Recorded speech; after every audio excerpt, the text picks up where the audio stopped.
E aí, pessoal, beleza?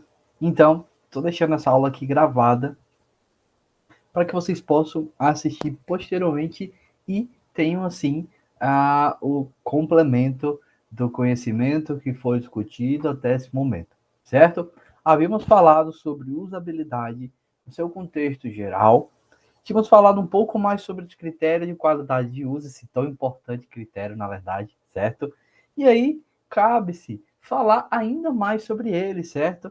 Afinal, ele foi o primórdio, digamos assim, para um tão importante critério de qualidade de uso que está difundido que está altamente difundido no momento, que é a experiência de usuário, certo? Então, antes de se falar sobre a experiência do usuário, vamos ter todo esse embasamento acerca da usabilidade. E aí, essa aula, conforme o próprio tema já deixa evidente, vamos falar um pouco mais sobre a usabilidade, fazendo aí uma boa discussão acerca dos princípios de usabilidade e design, certo? Então, inicialmente, o que eu quero discutir com vocês?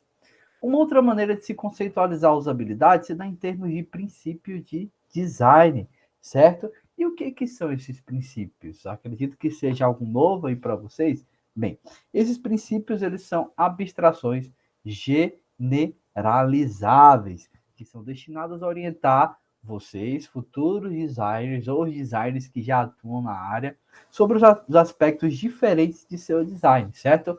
Ou seja, são meio que princípios que são baseados em teoria, experiência e senso comum, certo? Coisas assim que já são amplamente discutidas na área e que precisam também ser aplicadas, certo? E aí tem de ser escritos de maneira prescritiva. Esses princípios vão sugerir a você, futuro designer, o que utilizar e o que evitar na construção de uma interface. Olha só que legal. É como se fosse o sim e o não do design da interação. Como se você tivesse esse conjuntinho aí de regrinhas a serem seguidas e a serem, na verdade, regrinhas a serem seguidas e problemas a serem evitados, digamos assim, certo? E aí vão auxiliar você e explicar e melhorar o projeto, certo? Isso que é algo muito bacana acerca desses princípios. Entretanto, isso também é muito válido de se ressaltar, eles não servem para especificar como você vai realizar o design de uma interface real. Ou seja, não espere de forma alguma que esses princípios ditem a você como projetar um certo ícone ou como estruturar o site na internet. Nada disso. Eles não vão meio que te dar essa receitinha de bolo, esse passo a passo aí que você deve seguir para poder criar o seu design. Nada disso. Eles vão servir como um conjunto de itens que devem ser lembrados e que vão assegurar certas coisas que foram acrescentadas aí à interface. Beleza? E aí vários princípios de design já foram desenvolvidos. Temos diversos aí. E aí os mais conhecidos vão determinar você o que fazer nos seus processos de interação com o sistema interativo, certo? E aí, pautando-se nesses vários princípios, escolhendo os mais primordiais, trago aqui, neste momento, 5 deles a serem discutidos: visibilidade, feedback, restrições, mapeamento e consistência, certo? Então, neste momento, iremos discutir massivamente sobre esses cinco princípios de design. Trarei alguns exemplos e espero que ao final dessa aula eles estejam muito claros e bem nítidos, digamos assim, na mente de vocês, ok? Então, sobre o primeiro princípio de design, a visibilidade, vamos conhecer mais sobre ela, certo? Então, conforme o próprio termo já deixa evidente, o que vocês pensam sobre visibilidade? Visibilidade é tornar as coisas visíveis, certo? E aí, quanto mais visíveis forem as funções, os elementos interativos, digamos assim, porque são através deles que os usuários interagem, mas os usuários saberão como proceder, porque eles terão ao seu dispor todos os artefatos interativos que são necessários à sua interação, certo? Quando essas funções, essas funcionalidades estão fora de alcance Então, torna-se mais difícil encontrá-las e saber como utilizá-las, certo? Vamos ver aqui alguns exemplos disso e vamos pensar a respeito, certo? Vamos pensar aqui sobre a visibilidade do controle de um carro, certo?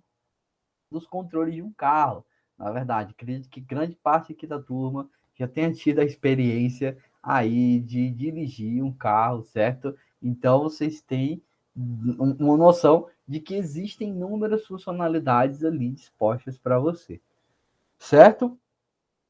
E aí, interagindo com essas funcionalidades, você vai meio que desempenhar certas ações no seu automóvel, certo? E se essas funcionalidades não estivessem facilmente acessíveis, não estivessem visíveis a você, você teria algum tipo de prejuízo durante a sua experiência, certo? Vamos pensar aqui numa funcionalidade básica, por exemplo, como o da buzina, por exemplo.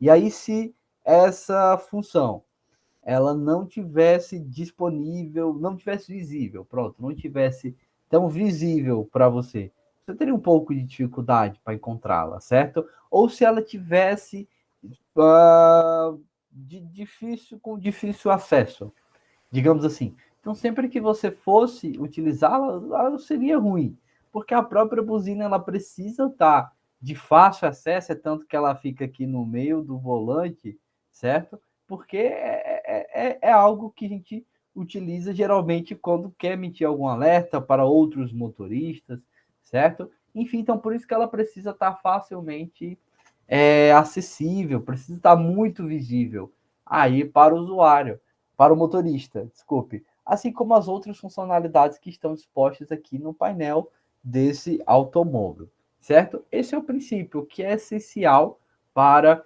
o motorista utilizar muito bem esse automóvel, utilizá-lo adequadamente, precisa estar acessível, precisa estar visível aí para ele, certo? O mesmo princípio se segue com o painel de controle de um avião. Só que olhem só quantas funcionalidades aqui nós temos visíveis, quantas informações aqui estão sendo apresentadas para os pilotos desse avião, certo? E aí, tudo isso aqui é necessário, certo? Se está aqui disposto para esses dois pilotos, o piloto e o copiloto, de fato, então são coisas de relevância, certo? São informações que são necessárias. Só que, se vocês notarem isso, temos muita informação em pouco espaço, certo? É o exemplo aí do nosso querido cigarro, certo?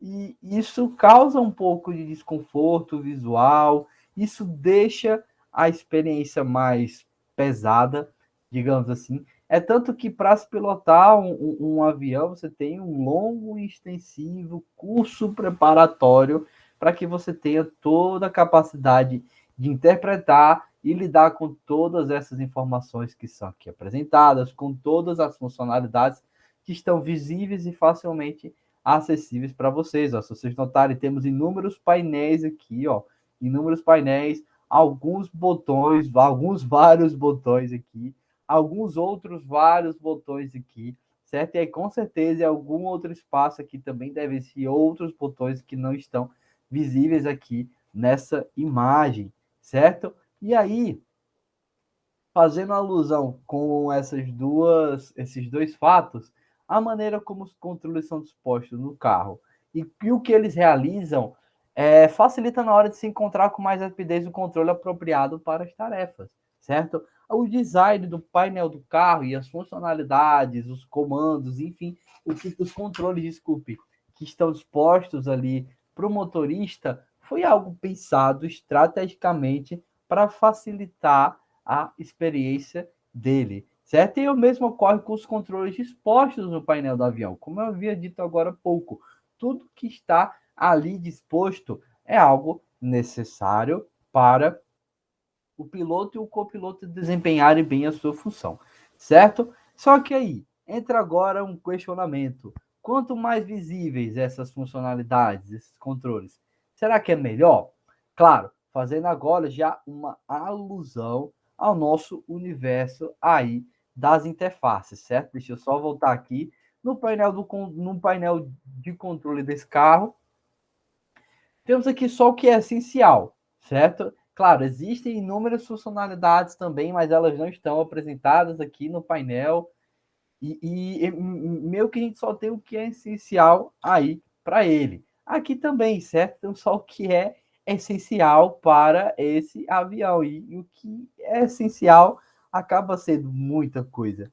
E aí, o que, que vocês sentiram em relação a essas duas imagens, certo? Se sentiram algum tipo de desconforto com tanta informação? Se sentiram meio que sobrecarregados, principalmente com o painel do avião? Então, isso já evidencia uma experiência que eu não quero que vocês proporcionem aos vossos usuários, certo? Que é a experiência que o próprio SIGA acaba oferecendo para quem o utiliza, certo? Se vocês notarem, o SIGA ele não parece como o painel de controle de um carro, parece mais como o painel de controle aí do avião. Temos muitas funcionalidades, muitas informações, muitas coisas bombardeadas aí para o usuário, certo? E isso não é interessante, porque você o sobrecarrega de informações, certo? E essa sobrecarga de informações não é algo legal, é algo que prejudica a usabilidade, certo? A interatividade do usuário com esse sistema, certo? Claro, no painel de controle do avião não tem como você omitir algumas coisas ali. Tudo que está sendo apresentado é porque de fato precisa ser apresentado. Há essa necessidade. Entretanto, no nosso universo de software, nós temos a capacidade de rearranjar os elementos nas nossas interfaces e melhor organizá-los, evitar essa sobrecarga de informações, certo? Se você precisa apresentar muitas coisas para o usuário, então que você faça isso de uma maneira que não venha a ser prejudicial a ele, digamos assim, certo? Aqui na interface do cigarro, nós temos muitas informações e já discutimos até aqui que é possível meio que sintetizar essa interface, reduzir essa gama de informações e deixar as coisas mais apresentáveis para o usuário. Isso é possível, certo? Mas em algum outro sistema que precise mostrar muitas informações, não vai caber a você, futuro designer, estruturar melhor tudo isso, certo? Mas a pauta que eu quero discutir aqui no momento é essa sobrecarga de informações quando você aplica esse princípio, quando você aplica exaustivamente esse princípio de design, que é a visibilidade. Você torna as coisas muito, muito, muito visíveis e aí resulta nessa sobrecarga de informações para o usuário que está disposta aqui, por exemplo, no cigarro, certo? Então, sobre a visibilidade, é isso que eu queria, é essa reflexão que eu trago para vocês, certo? É um princípio, é algo para se pensar a respeito, como eu disse, esses princípios não são receitinhas de bolo, então, se vocês notaram, em nenhum momento eu disse para vocês aqui, nesse slide, nessa aula, vocês deixassem as coisas pouco visíveis, ou que vocês deixassem as coisas muito visíveis, não.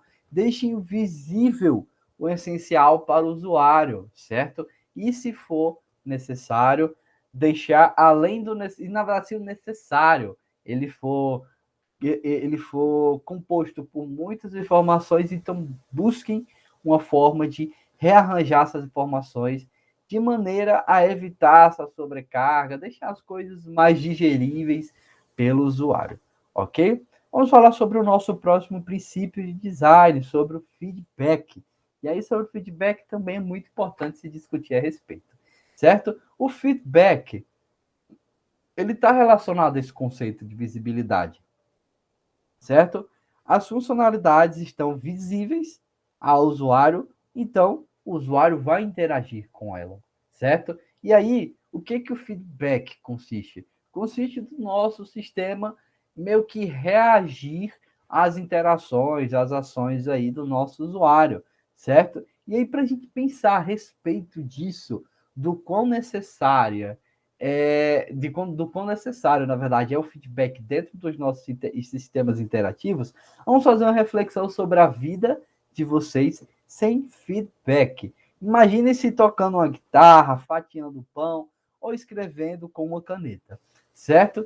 E aí, sem que nenhuma dessas ações produzisse qualquer efeito durante alguns segundos.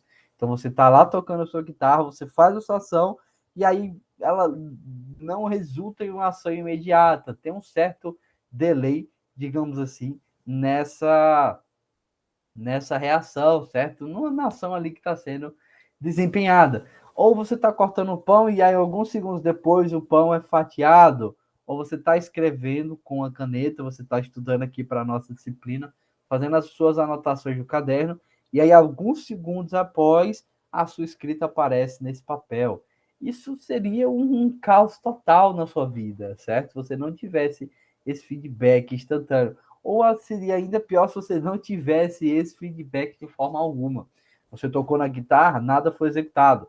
Você cortou o pão, nada aconteceu. Você escreveu no papel, nada aconteceu. É algo extremamente catastrófico aí para a vida de vocês, certo? E aí eu trago aqui um videozinho para a gente pensar a respeito dessa vida sem feedback, certo? Então tá aqui o videozinho, ele mostra meio que a vida com lag. E aí preste atenção como isso é bem catastrófico, certo? Ó, olha só que interessante.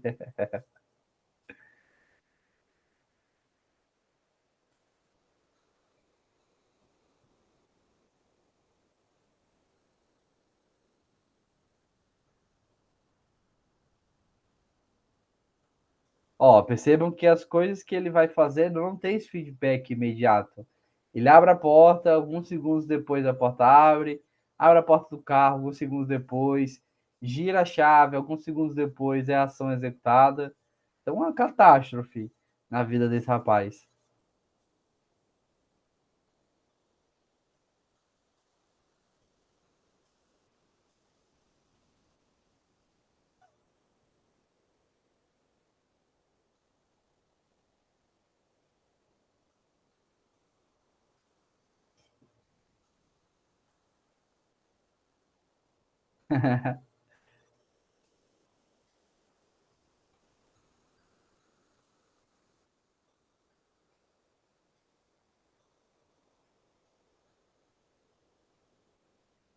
E aqui é só para fazer refletir, é só fazer mais uma alusão ao universo aí dos jogos, em que essa lag, que é esse atraso aí no feedback, nessas ações, enfim, que ocorrem bastante, esse vídeo só faz meio que uma referência a como essa lag se caracterizaria na nossa vida real, no nosso contexto real. Seria algo extremamente catastrófico, como a gente já vem discutindo até aqui, certo? Então, deixa eu só passar aqui para o próximo slide. Então, esse feedback, tendo visto esse vídeo e essa breve introdução, ele vai se referir ao retorno das informações a respeito da ação na qual o usuário desempenhou, certo? E isso permite que ele possa continuar a sua atividade. Em um sistema interativo, o usuário está interagindo com vários elementos interativos, certo? Vários botões, várias funcionalidades, enfim. E aí é importante que o sistema ele forneça esse feedback, porque se ele não fornecer esse feedback, não der algum tipo de retorno aí para o usuário, ele vai se sentir prejudicado, com certeza. Imagina vocês clicando no botão e ele não realizando nenhuma ação, isso é algo muito ruim. Ou pior ainda, se existir essa lag, em que a ação que vocês desempenham é executada alguns segundos após. Isso vai trazer muitos prejuízos aí para vocês. E esses feedbacks, eles podem ser realizados de diversas maneiras: áudio, tátil, verbal, visual e combinações desse tipo, certo? Um sistema ele pode ter esse feedback em áudio, certo? Pode ser emitida algum tipo de resposta sonora, pode ser verbal, certo? Pode ter algo escrito ou visível ali para o usuário, vocês podem fazer combinações desse tipo. Fica mais a critério de você, designer, estruturar a maneira mais adequada para fornecer feedback ao seu usuário, certo? E aí, utilizar o feedback de maneira certa vai proporcionar a visibilidade necessária para a interação do usuário. Vejam só como as coisas vão se complementando aqui na nossa discussão, certo? Aqui eu só peguei a interface lá do YouTube para que é um sistema interativo que vocês interagem aos montes. E lá nós temos vários elementos interativos, certo? E aí, cada, cada um desses elementos interativos, ele vai fornecer uma ação a ser desempenhada. Então, sempre que vocês clicarem aqui, por exemplo, no botão de like, ele vai ficar azulzinho, vai indicar que você deu um like e vai acrescentar um like aí na contagem. Se você apertar aqui o botão de play, ele vai executar o vídeo. Se você clicar aqui nas notificações, serão apresentadas as notificações relacionadas aos canais que você segue. Se você clicar aqui em pesquisar, realizar a sua pesquisa e depois efetuar, clicar nesse botão, ele vai mostrar os resultados dessa pesquisa realizada. Enfim, certo? Vários elementos interativos que fornecem esse feedback ao usuário. Por exemplo, vamos imaginar aqui a questão do botão de like. Imagine que vocês clicam nele e nada acontece. O like foi contabilizado lá na parte do back-end, foi contabilizado mais um like e foi adicionado esse like aí para esse vídeo. Beleza. Entretanto, se o sistema não fornecesse feedback aí para o usuário, não desse retorno para ele, ele vai ficar com essa sensação de que alguma coisa aí está errada. Ou se você clicar aqui nesse botão e um tempão depois o like ser efetuado, você vai ficar com a pulga atrás da orelha. Ou o que a maioria dos usuários, acredito eu, farão, é clicar exaustivamente nesse botão. Clicou uma vez, a ação não foi desempenhada de imediato, opa, alguma coisa aconteceu. Vai lá, clica de novo. Ué, não está desempenhando nada. Vai, clica, clica, clica, clica. E aí perceba que ele desempenhou várias ações para o mesmo botão, certo? Isso não é algo. É legal, isso trouxe prejuízos aí na experiência, na usabilidade do usuário com esse sistema interativo.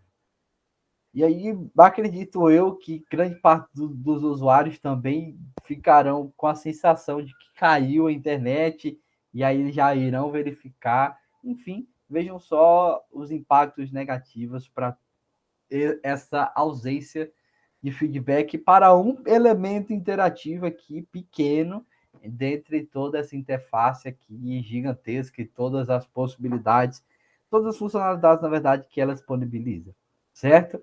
Próximo princípio de design, vamos agora falar sobre as restrições. É importante também se discutir a respeito disso. Então, as restrições, conforme o próprio termo já deixa evidente, elas referem-se à determinação das formas de se delimitar o tipo de interação que pode ocorrer em determinado momento. Você está restringindo as interações que irão ali ocorrer. E existem diversas maneiras de se fazer isso, certo? A mais conhecida forma de se aplicar as restrições consiste em desativar opções do menu, sombreando-as. E isso vai indicar ao usuário que essas funcionalidades não estarão disponíveis. O que eu quero dizer? Olha só, quando eu estou interagindo lá com o Google Apresentações, que é o elemento, que é o sistema interativo, perdoe, que eu interajo bastante para poder criar as minhas aulas, venho aqui uma dessas opções que estão disponíveis, por exemplo, editar, e notem que aqui em editar eu tenho várias funcionalidades, certo? O que eu tenho aqui ao meu dispor? Vamos dar uma olhada. Eu posso desfazer ou refazer, que é algo que nós discutimos bastante nas nossas outras aulas, certo? Porque isso fornece essa segurança de uso para o usuário, ele se sente seguro para interagir com essa interface, e se cometer algum erro, ele pode contornar isso, certo? Tenho aqui as funcionalidades colar sem formatação, selecionar tudo, localizar e substituir, enfim. Só que outras funcionalidades aqui estão disponíveis, além dessas que eu listei agora. Tenho aqui recortar, copiar, excluir e duplicar. Como eu sei que essas funcionalidades não estão acessíveis, não estão disponíveis para mim? Porque elas estão sombreadas, olhem só. Recortar, copiar, excluir, duplicar, elas não estão com a mesma tonalidade das outras funcionalidades aqui dispostas.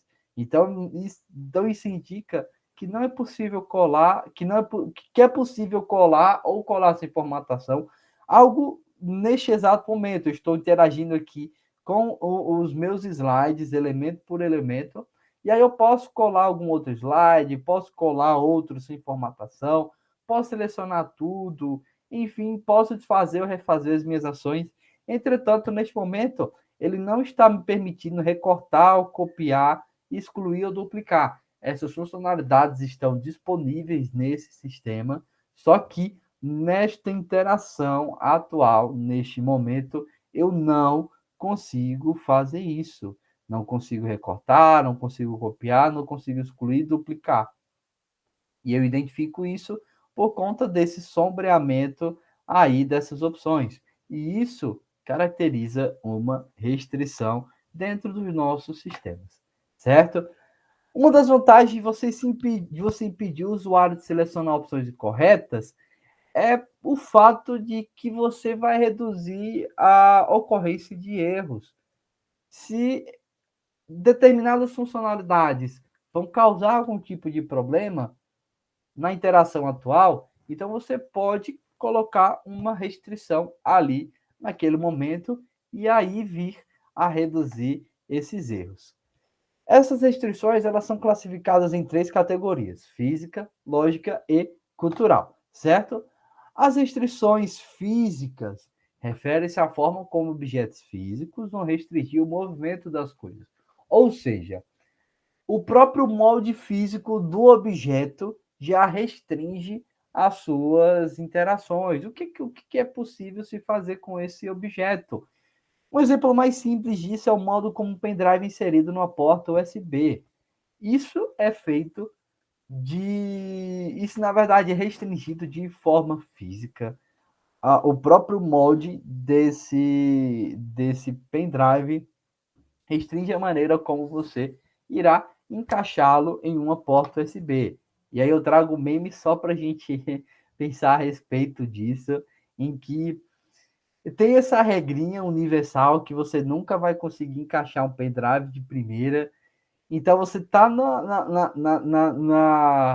na maneira correta de se encaixar esse pendrive, entretanto, ele não vai encaixar, certo? Então tá aqui, ele tá da forma correta, você tenta encaixá-lo, ele acusa aqui que está errado, você vira e aí continua acusando que está errado, e aí você volta para a posição inicial e aí, enfim, consegue encaixá-lo, certo? Isso aqui é uma restrição universal, acontece com todo mundo, comigo acontece aos montes, e eu fico impressionado. Não sei o porquê isso ocorre, mas é algo que todo mundo já enfrentou uma vez na vida ou enfrenta com grande reincidência, certo? Então, as restrições físicas, lembre-se que estão pautadas a o molde físico a essas características físicas de um determinado objeto. Restrições lógicas, elas já vão depender do entendimento que a pessoa tem sobre a maneira como o mundo funciona. É algo lógico. E elas vão depender do senso comum dos indivíduos a respeito das ações e suas consequências. Ou seja, as restrições lógicas, elas meio que vão tornar óbvias as ações e seus efeitos, e isso vai permitir a pessoa deduzir logicamente que outras ações aí são necessárias, certo? O que você pode fazer para aplicar muito bem essas restrições lógicas? Você pode desabilitar algumas opções do menu quando elas não são apropriadas para uma tarefa imediata. Isso vai permitir que os usuários raciocinem por quê ou por que não foram projetadas dessa forma e que outras opções aí estão disponíveis. certo? Ela tem grande aplicabilidade com na realidade, pegando aquele exemplo do Google Apresentações, em que tínhamos aquela restrição visual, os elementos ali estavam sombreados e aí caracterizavam que eles não eram disponíveis, aquilo era uma restrição lógica, porque coube ao usuário pensar a respeito do porquê aquilo não estava disponível para ele naquele momento. Isso era uma restrição lógica. A restrição cultural, ela já acontece no âmbito das convenções aprendidas. E um exemplo disso é o uso do vermelho para alerta. Sempre que vocês veem uma mensagem em vermelho, isso causa um alerta para vocês. É algo que já é culturalmente imposto nas interações aí dos nossos sisteminhas. Ah, por que que o alerta ele não está na cor, deixa eu ver aqui, na cor roxa? Ou por que não está na cor verde, por exemplo? Não está nessas cores porque já foi convencionado culturalmente que o vermelho ele causa esse alerta para o usuário, certo? Então aqui tô lá, eu estava interagindo no Twitter, certo? Estava postando uma coisa que acontecia comigo, que acontecia bastante comigo nas turmas anteriores, que era a questão de ter um galo cantando. Sempre que eu ligava a câmera, ele começava a cantar. E aí ele me causava bastante raiva, enfim. E aí eu tinha postado aqui no meio da aula o galo daqui de casa cantando. Postei lá um tweet sobre isso. Me arrependi depois, digamos que eu tenha me arrependido. Ah, eu quero excluir isso aqui. Não quero que o mundo saiba que existe um galo atrapalhando minhas aulas. Então fui lá, cliquei nas opções, vi aqui que tem essa opção de excluir e notem que ela está em vermelho, causando essa sensação de alerta.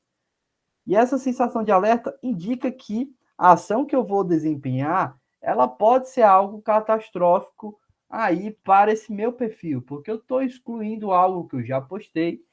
E se muitas pessoas curtiram, ou se muitos usuários interagiram com esse tweet, então ele vai ser excluído de vez e será apagado aí do banco de dados. Enfim, então ele causa. Então é por isso que essa opção aqui está em vermelho e quando eu prossigo para essa janelinha de confirmação, a opção de excluir também está em vermelho, causando essa sensação de alerta, indicando que eu estou fazendo algo que pode ter uma consequência catastrófica para esse meu perfil. Beleza? Então, por isso que a gente utiliza esse vermelho, por isso que há essa restrição cultural aqui imposta nas nossas interações. Ah, professor, poderia utilizar roxo aqui? Pode, você pode utilizar, mas será que vai causar o mesmo efeito que a cor vermelha causa? Porque é uma restrição cultural deixar esses alertas em vermelho.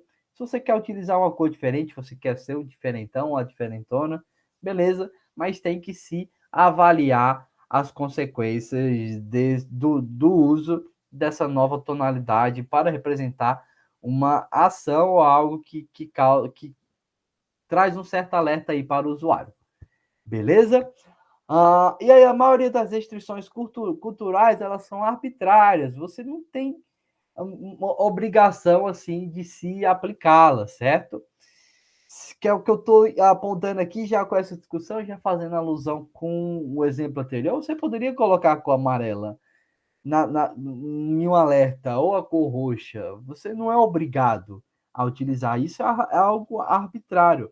É uma restrição cultural. Cabe a você seguir essa cultura que já é imposta, algo que já é padronizado, que as pessoas já conhecem aos montes, ou não. Se você quer fazer algo diferente, quer ser diferentão, diferentona, então pense a respeito de quais seriam as consequências dessa ação, dessa novidade que você está impondo ao seu sistema. Esse tipo de restrição é algo que precisa ser aprendido, porque se algo está presente no meio cultural, então necessitou ser aprendido aí por toda a comunidade de usuários, de designers, enfim. E aí, uma vez aprendida e aceita por um grupo cultural, torna-se uma convenção universalmente aceita. que foi a questão aí do uso do vermelho para os alertas. Não existia uma regrinha lá no início do design das interfaces que todos os alertas deveriam vir em vermelho. Não, nada disso. Isso foi algo imposto, não imposto. Isso foi algo difundido culturalmente. Muitos designers, muitas pessoas por trás de um software viram que isso era algo interessante e aí passaram a aplicar isso culturalmente. Então, foi aceito por um grupo cultural e se tornou uma restrição cultural. Outro exemplo de restrições já universalmente aceitas, para vocês verem melhor a aplicação disso. Uso de janelas para apresentações de informações, diálogos com o usuário e confirmação de ações. Então, sempre que ocorre algo dessa natureza, aparece uma janelinha aí para o usuário interagir com ela. Ou o uso de ícones para representar operações e documentos. Olha só que interessante. Estou lá mais uma vez no Twitter e aí eu vou retweetar algo que um dos meus amigos postou, certo? Ele falou aqui, fui pegar mais pesado da academia e cheguei em casa passando mal. Eu até tinha postado isso aqui na época tirando onda com ele. E aí eu cliquei lá no botão de retweetar esse tweet dele. E aí notem que abriu essa janelinha aqui para mim, priorizando essa ação que eu iria executar. Pedindo também para adicionar um comentário, porque é possível fazer isso, retweetar um tweet com um comentário, certo? E aí apareceu aqui para mim. Então, essa janelinha apareceu e algo que é imposto aí, que é restringida, na verdade, culturalmente. Então, sempre que alguma ação vai ser desempenhada ou alguma informação vai ser apresentada para o usuário, utilizem essas janelinhas. Vocês são obrigados? Não são. É uma restrição cultural. É algo que ocorre aos montes aí nos sistemas. Então, se você seguir meio que esse padrão, você vai garantir que o seu sistema ele vai estar mais condizente com o padrão, o que os usuários já conhecem aí aos montes, certo? Outro exemplo aqui, ó, lá no Store Set, onde eu pego várias das animações que eu utilizo nos meus slides. Então, sempre que eu vou baixar algo, ele me dá esse alerta aqui. E aí, notem que é uma janelinha também, certo? É uma janelinha que está focando em uma determinada informação, certo? Tá mostrando algo aí para o usuário. Beleza? Sobre a questão do uso de ícones, que é uma restrição cultural também. Fui lá no perfil do eSoft, que é um dos eventos que ocorre aos montes aqui na nossa universidade, certo? E aí, na, na, e aí, notem que tinha aqui um post sobre um evento, sobre um bate-papo, na verdade, com o professor Reusman e o Carlos Ramon, sobre o ambiente de desenvolvimento dentro de uma startup. E aí, se vocês notarem aqui nessa interface, na interface do Instagram, nós temos vários elementos interativos representados através de ícones, como, por exemplo, o coração aqui para representar um like, esse balãozinho de fala para representar os comentários, certo? Essa folhinha, eu não vou dizer, esse aviãozinho de papel para representar o fato de você pode compartilhar essas informações, essa bandeirinha representando aqui o fato de que você pode salvar, essa setinha, tanto aqui para a direita como para a esquerda, representando o fato que você pode navegar entre os diferentes posts. Aqui o ícone de usuário, representando o fato de que ao clicar aqui você vai ver meio que as marcações que foram feitas nessa postagem. Aqui o emoji, indicando que ao clicar nesse emoji, você vai ver a listagem de emojis, certo? De emoticons, você pode utilizá-los. As reticências, indicando outras opções aqui que não estão apresentadas. Aqui que nós temos mais a casinha, indicando que eu vou voltar à tela inicial. O X aqui indicando que eu vou fechar esse post que eu estou vendo aqui no momento e vou retornar para a página, para o perfil, para a página inicial desse perfil, certo? Para todas as fotos que ali estão os posts, enfim. temos vários elementos aqui interativos que são meio que caracterizados pelo uso desses ícones. Isso acaba sendo uma restrição cultural, certo? Algo que culturalmente é restringido aí aos usuários, e aí também é interessante que vocês utilizem, sigam esses padrões. São obrigados? Não são, mas se seguirem já vão manter a integridade do sistema de vocês com os outros sistemas aí já presentes e já disponibilizados aos usuários. Ok? Sobre mapeamento, vamos falar sobre esse nosso quinto princípio de design, certo? Então, em relação ao mapeamento, temos que ele refere-se à relação entre os controles e seus efeitos no mundo. E aí, quase todos os artefatos interativos, eles necessitam de algum tipo de mapeamento entre os seus controles e os efeitos. Se é um elemento interativo, então é necessário que se tenha um planejamento sobre o uso adequado desses elementos interativos e que eles sejam aí dispostos de maneira adequada para o usuário. Por exemplo, setas utilizadas para representar os movimentos cima, baixo, esquerda, direita é o teclado de computador. Então tá aqui o teclado de computador, aqui o que está marcado ó, em azul indica essas setinhas e as próprias setinhas já indicam as direções. Para quem gosta de jogar, também temos aqui as teclas W, A, S, D, que representam exatamente essa movimentação.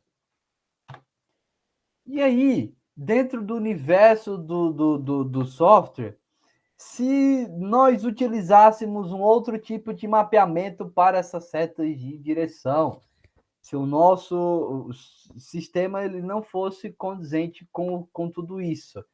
Se a gente, por exemplo, tivesse algo nesse sentido, setas, os botões aqui diferentes do que o usuário está familiarizado. Se existisse um único botão no qual o usuário apertasse e ele ia apontando para a direção exata. Eu creio que seria bem desconfortável algo nesse sentido, porque o usuário teria que fazer uma pressão aqui para cima para representar essa direção, uma pressão para baixo para essa, um aqui para a direita, outro aqui para a esquerda, enfim, seria bem desconfortável. Ou tivéssemos ó, os botões dispostos aqui dessa forma, isso seria bem estranho. E se eles não tivessem nesse formato aqui que já é conhecido, mas nesse, se estivessem em fileirinha, seria algo bem diferente. E aí, se vocês notarem, ó, esse aqui também segue o mesmo princípio, está em fileirinha. Entretanto, a gente está só fazendo aqui uma inversão dos botões cima e baixo. E isso traz prejuízos, porque foge do convencional. É o que eu sempre venho martelando para vocês. Esses princípios são coisas para se fazer a pensar a respeito. Não são regrinhas que vocês devem seguir, é mais para trazer essa reflexão e permitir com que vocês vejam a aplicabilidade de cada um desses princípios. Ok? E aí, a pergunta que já ficou, era para ter tirado isso aqui, mas enfim, não era para ter aparecido agora. E aí, o mapeamento da posição relativa dos controles e seus efeitos também é importante. É importante que o usuário já tenha esse mapeamento fixado aí na mente dele e que sistemas dessa mesma natureza eles utilizem o mesmo mapeamento para que o usuário ele não precise ter esse tempo de aprendizado com esses elementos, certo? Vamos considerar aqui, para melhor compreensão, os aplicativos de streaming de músicas, como o Spotify, o YouTube Music e o Deezer. E como são os mapeamentos dos controles Rewind, Play e Fast Forward?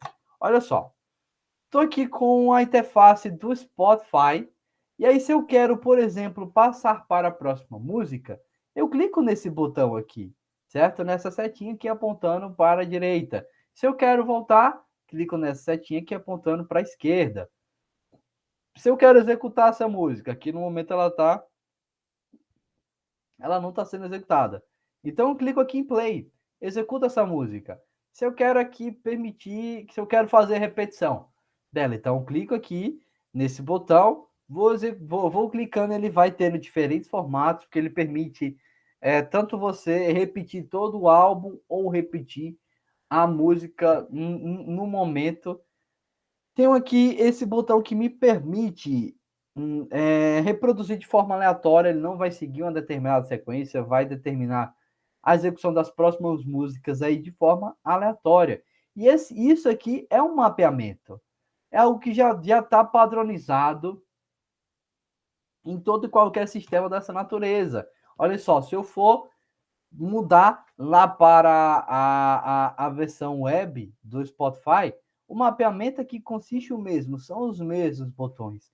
E o mesmo também ocorre se eu for agora para outro aplicativo, como o YouTube Music.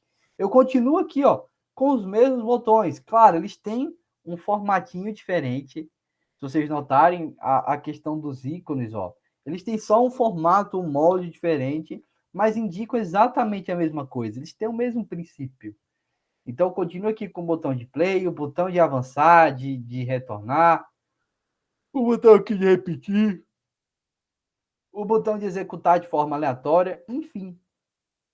Isso é um mapeamento e algo que demonstra que é algo padronizado que seria interessante de vocês manterem a integridade em sistemas dessa mesma natureza.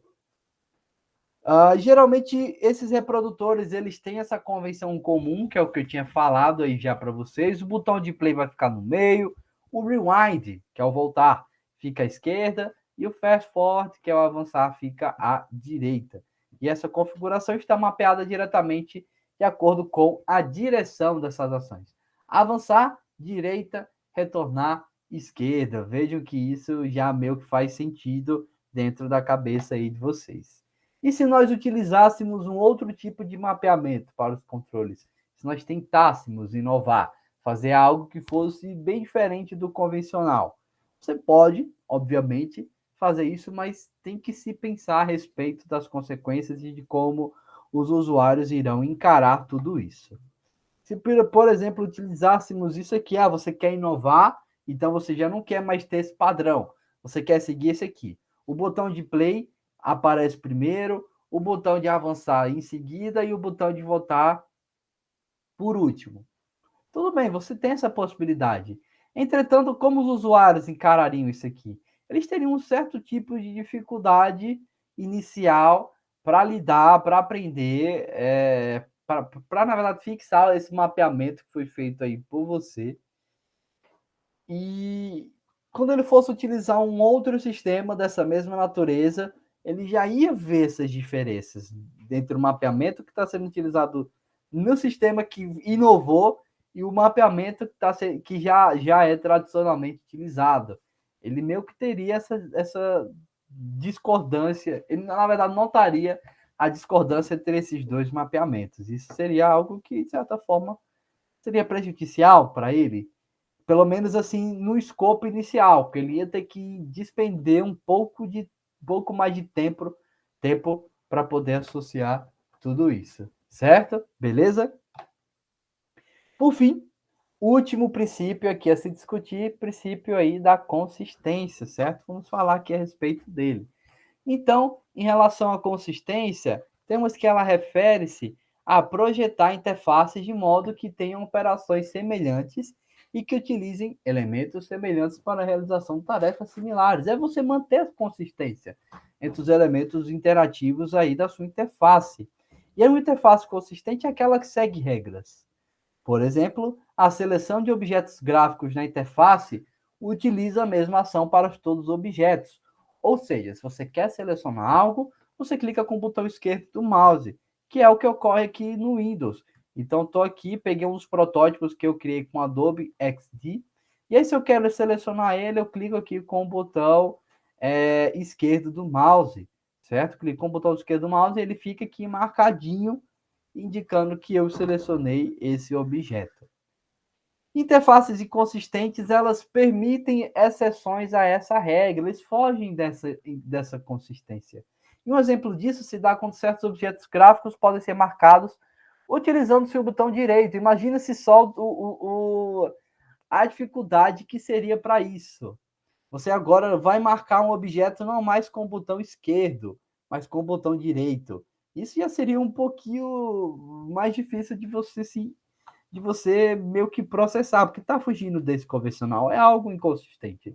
Isso ocorre com os e-mails quando eles são apresentados numa tabela, certo? Então, você meio que vai selecionando eles aí com esse botão direito do mouse. Isso demonstra essa consistência, que é algo que acontece lá no Gmail. E aí, um dos problemas relacionados a esse tipo de inconsistência se deve ao fato dela ser meio que um tanto arbitrária, certo? Você não é obrigado a seguir esses padrões de consistência. É o que eu sempre estou martelando aqui nas nossas aulas. O que eu estou discutindo para vocês não são coisas que vocês devem seguir. Não são regras assim que devem ser respeitadas aos montes, enfim. Nada disso. São coisas para se fazer, pensar a respeito. E aí, quando você foge, na verdade, dessa consistência, como consequência, a dificuldade do usuário lembrar das ações. E aí isso aumenta a propensão dele a erros. O ideal não é uma regra, o ideal é que vocês mantenham uma consistência, que já sigam um convencional, o que já é consistente, o que já é padronizado em outros sistemas. E é um dos benefícios de se aplicar essa consistência, de você obter essas interfaces consistentes, é a sua facilidade de aprender a usar. O próprio sistema se torna mais fácil, mais intuitivo, mais padronizado, mais próximo do que os usuários estão acostumados. E aí, os usuários vão aprender um único modo de operação que vai ser aplicável a todos os objetos. Eles aprendem que, para selecionar um objeto, precisa clicar com o botão esquerdo do mouse. Aprendi a fazer isso nesse software, nesse sistema operacional. Em outro sistema operacional ou em outro software da mesma natureza, vou fazer essa mesma ação com. Vou desempenhar essa mesma ação realizando, também clicando aí, por exemplo, com o botão esquerdo. E aí esse princípio funciona bem para interfaces simples, com operações limitadas, como, por exemplo, o reprodutor de música. E aí tudo que o usuário tem que fazer é ele aprender o que cada botão representa e selecioná-lo, certo? Ele não vai ter muita dificuldade. Aprendeu em um sistema, beleza, vai utilizar outro sistema da mesma natureza, ele já sabe, as coisas são consistentes, então ele aí não vai ter dificuldade. Pode ser mais problemático aplicar o conceito de consistência, perdoe, a interfaces mais complexas. Quando você está lidando com sistemas mais complexos, às vezes manter esses princípios acaba sendo um pouquinho mais difícil. Então, é necessário também que você pense a respeito de como manter esses princípios, em especial consistência, dentro dessas interfaces que são cada vez mais complexas. E aí um exemplo disso são aplicações para processamento de texto que oferecem muitas operações. Você tem muita coisa ali disposta e aí cabe a você pensar em como manter a consistência de tudo isso, certo? Por exemplo, aqui no Google Docs, vejo que eu tenho muitos elementos aqui dispostos. Além disso, temos outras funcionalidades que aqui estão meio que agrupadas nesses submenus, arquivos, editar, ver, inserir, formatar, ferramentas, complementos e ajuda. E aí sistemas dessa mesma natureza, eles têm um certo padrão de consistência, digamos assim. Por exemplo, essa interface aqui, ela é bem similar ao do Word, como também bem similar ao do LibreOffice. E aí isso indica essa consistência. Se vocês não manterem essa consistência, então, se vocês querem inovar a minha interface, beleza, você tem essa capacidade. Só que se você for inovar essa interface, você vai deixar as coisas inconsistentes, vai fugir do que o usuário já está habituado, já está acostumado, e isso pode trazer prejuízos aí nas interações dele. E aí, aqui é só ressaltando o que eu disse, ó, por exemplo, do Google Docs, não há espaço suficiente na interface para tantos botões, então por isso que a gente tem esse agrupamento e algo que já é padronizado em sistemas dessa mesma natureza. Uma solução de design eficaz, ela consiste na criação de categorias de comandos que podem ser mapeados em subconjuntos, que é o que está presente aí na interface do Google Docs. E aí, para esses processadores de textos, essas centenas de operações disponíveis são categorizadas em subconjuntos, certo? E aí, cada um desses subconjuntos agrupa operações aí que estão relacionadas. E isso é algo consistente, algo que já meio que está disposto em sistemas dessa mesma natureza, lá no Word está disposto, no LibreOffice está disposto, então por que o Google Docs, que acho que veio surgir por último, então por que o Google Docs não seguiu essa mesma consistência? Claro, ele segue, mas se ele não seguisse, quais seriam as consequências disso? Possivelmente para quem utiliza, para quem já estava familiarizado tanto com Word como LibreOffice, vou utilizar o Google Docs. Teria um pouco de dificuldade para lidar com esse sistema, pelo menos no início. E aí, se ele fosse voltar a utilizar o Word ou o LibreOffice, então ele já teria que reaprender a utilizar esses sistemas, porque ele meio que já estava acostumado a utilizar o Google Docs e aí interagir com esse sistema e a forma como ele está categorizado. Certo? Beleza? E aí aplicar essa regra de consistência, ela meio que acaba ferindo os preceitos da regra de visibilidade. Porque visibilidade não é tornar as coisas visíveis. Então, se você meio que aplica essa regrinha da consistência de agrupar essas informações, então você meio que está ferindo um pouco os preceitos aí da visibilidade. Mas, claro, você meio que está melhorando, porque vocês viram que lá no exemplo do painel de controle do avião, muita coisa ali disposta em pouco espaço e isso não é legal. Você pode fazer esse agrupamento, claro, se você tem que apresentar tudo, então que você faça essa apresentação de uma maneira boa para o usuário, que não traga prejuízo aí para ele.